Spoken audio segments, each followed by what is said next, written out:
All right, students, welcome back. Today we're starting our last unit of the year, Ultimo.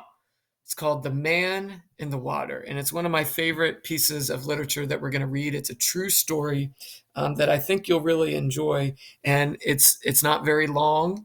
It's not as hard as Caesar, certainly, and we're going to be, again, comparing it to a lot of different components. We're going to be watching a couple of videos and also comparing it to a couple of other documents. So I think you'll really enjoy this. All right, today we're just going to actually read the text called The Man in the Water. So, pun of the day today, what's the tallest building in the city? The library, because it has so many stories. So our purpose, of course, is to identify the central idea, otherwise known as the main idea, and the author's point of view of a text. That's our focus today. We're not going to be comparing today, all right? But we're going to do this through text analysis. We're going to do something called a close read, where we're reading for a couple specific things. And we need to understand that we do this because reading between and among texts deepens and refines thinking and learning. We're going to be taking a look at a real event back in the 1980s, an airplane crash. And we're going to be learning something new from a variety of different sources. So you'll understand fully that reading between texts really does deepen and refine your thinking and learning. So our learning targets today, though, to determine the author's tone toward a subject and also the author's particular point of view and purpose in a text. All right, so first we're going to take a look at the point of view or purpose in a text. Now, if you have your textbook, I would recommend that you use it. It's on pages 470 to 475 because it has a lot of great text features, as we've talked about before, those graphics, those charts, and so forth. But if you don't, then what you're going to do is you'll open up the document, the Man in the Water Close Read Text Analysis document. And right up here is a link to the text itself. Okay, it's a PDF, and it's pretty much exactly what is in the textbook. Okay, and here is a picture. I believe that is also in the textbook. You see a helicopter. You see some fuselage. So that's part of the wreckage of the plane. Somebody trying to get up. There's another person over here.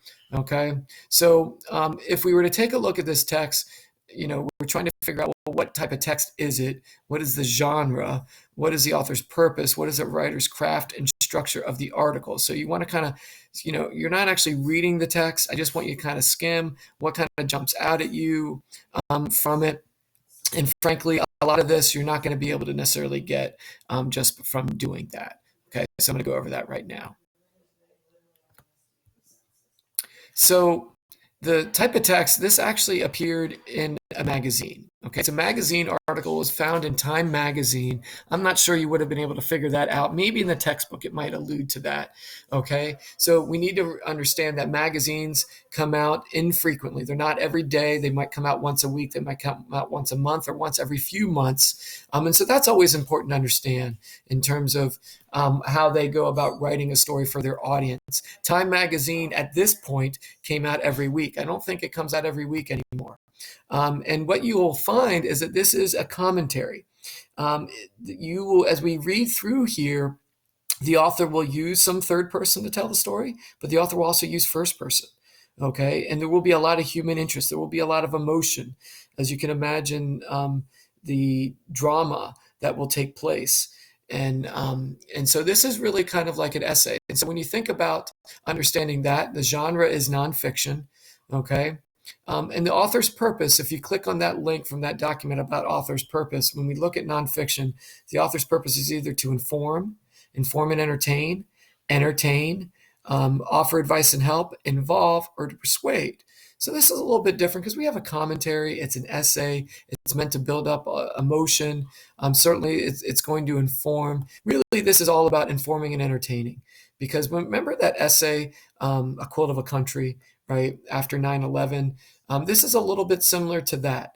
Anna Quinlan in A Quilt of a Country gave us her thoughts and her ideas about, what had happened to the country after 9/11. And this is similar, okay? This is not breaking news. It's not, just strictly giving you facts. Will it give facts? Absolutely. But that's where the entertainment portion comes in because it's going to give some opinion. It's going to draw out some emotion and even broaden it to a larger audience, okay? Now, what is the writer's craft and structure of the article? When we talk about craft and structure, we're looking, well, how was it written? All right, how is it written? Is it written in chronological order? Is it written in compare and then contrast? Is it providing a problem, then a solution? Okay, what you'll find as we read through this, and you wouldn't necessarily be able to do this until after reading it, it goes from third person to first person. Okay, the author is going to kind of give you some of the main facts of the story, all right, and then it's going to give their own commentary. There's going to be a lot of imagery, okay, lots of similes and metaphors, descriptive language, imagery, of course, language that you can see, hear, taste, smell, and feel, and there will also be some analysis.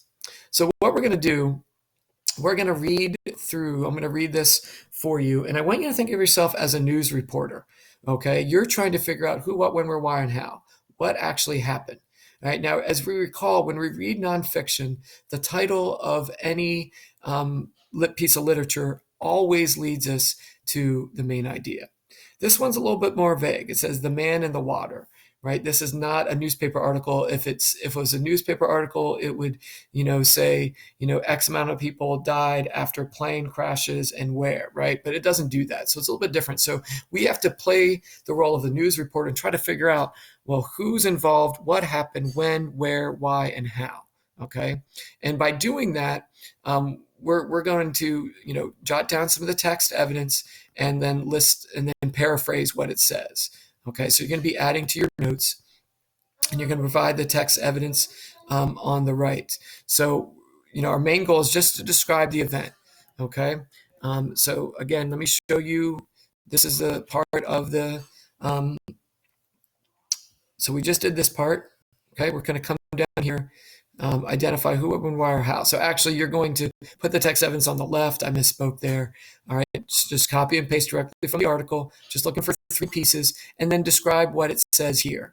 Okay, and I'll give you examples afterwards. So let's go ahead. I'm going to read through it first, so you can listen as we follow along, and then we'll go over what we have here. The Man in the Water by Roger Rosenblatt. On January 13th, 1982, Air Florida Flight 90 plowed into the 14th Street Bridge in Washington, D.C., and plunged into the frigid waters of the Potomac River.